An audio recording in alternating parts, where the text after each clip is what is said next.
প্রধান ডায়লগ যেটা তোমাকে সব সময় শুনতে হয়? বলেন। আমার তো আম্মুই নাই আর। মাইরে মাইরে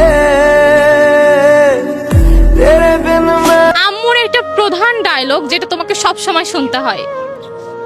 আমি না থাকলে বুঝতে পারবি দুনিয়াটা কেমন। যখন আমি থাকবো না কি করবি রে বোকা। আচ্ছা ভাইয়া, আম্মুর একটা প্রধান ডায়লগ যেটা আপনাকে সব সময় শুনতে হয়। প্রধান ডায়লগটা হচ্ছে যে আমি যেদিন থাকবো না সেদিন বুঝতে পারবি। আজ বুঝতে পারছি, কেন? কারণ আম্মু নাই। মাইরে মাইরে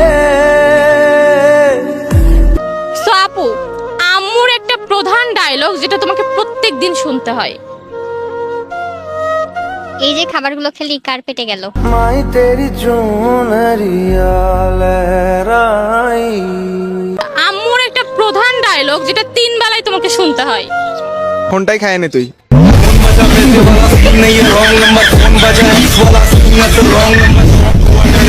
আচ্ছা ভাইয়া, মায়ের একটা প্রধান ডায়লগ যেটা আপনাকে সব সময় শুনতে হয়।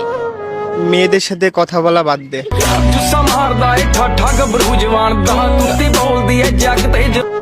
সো ভাইয়া, আম্মুর একটা প্রধান ডায়লগ যেটা আপনাকে 3 বেলায় শুনতে হয়।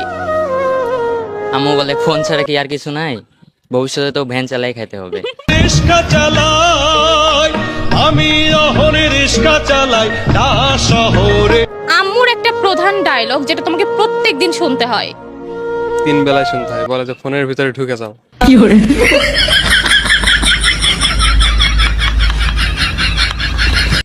আম্মুর একটা প্রধান ডায়লগ যেটা তোমাকে প্রতিনিয়ত শুনতে হয়।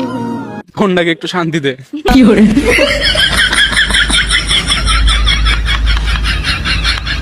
আম্মুর একটা প্রধান ডায়লগ যেটা তোমাকে সব সময় শুনতে হয়। আমি যেহেতু মাঝে মধ্যে ভিডিও করি তো মা এসে বলে, আচ্ছা তোর ভিডিও কি মানুষ পছন্দ করছে? তখন কি বলো? আমি বলি হ্যাঁ হ্যাঁ করছে, একটু একটু করছে। ওকে।